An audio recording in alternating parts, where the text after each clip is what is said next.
যাও শোনা, তোমাদের জন্য ইরানের গবাদি পশুগুলো বিভিন্ন গরু, ছাগল, হাঁস, মুরগি অনেক কিছু না খেয়ে আছে। দীর্ঘদিন তারা যুদ্ধই করতেছে, তাদের গরু ছাগলগুলোকে, হাঁস মুরগি গবাদি পশুগুলোকে, মানে সিংহের রয়্যাল বেঙ্গল টাইগারগুলো মানে না খেয়ে আছে। তবে তোমাদেরকে সেই খাবারের ব্যবস্থা করেছে যে তোমাদেরকেই সেই খাবার দেবে। এটা কথা মনে রাখবো, মা বাবা ভাই বোন থেকে সবার কাছ থেকে বিদায় নিয়ে যাও যে না, আমরা ইরানের জন্য যুদ্ধ করতে যাচ্ছি।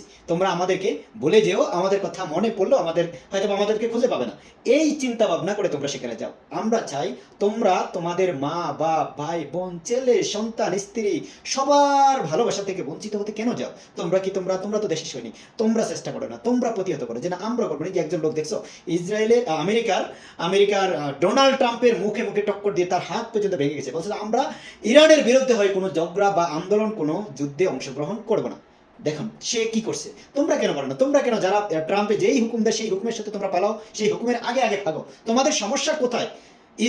ইসরায়েল দেখবে একটা সময় দেশের মানচিত্র থেকে, পৃথিবীর মানচিত্র থেকে ইসরায়েল নামটা মুছে যাবে।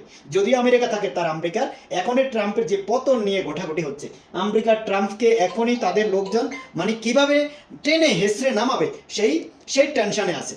তো ধন্যবাদ সবাইকে। বলবো ভিডিওটি কার কার কাছে ভালো লেগেছে অবশ্যই কমেন্ট করে জানাবেন, আর ভিডিওটি এইভাবে শেয়ার করে সবার মাঝে ছড়িয়ে দেবেন, রকেটের গতিতে শেয়ার করবেন। আর আমরা চাই ইসরায়েল আমেরিকার পতন হোক। আপনারা কারা কারা আছেন অবশ্যই কমেন্ট করে জানাবেন। ধন্যবাদ, ভিডিওটি শেয়ার করবেন। আসসালামু আলাইকুম।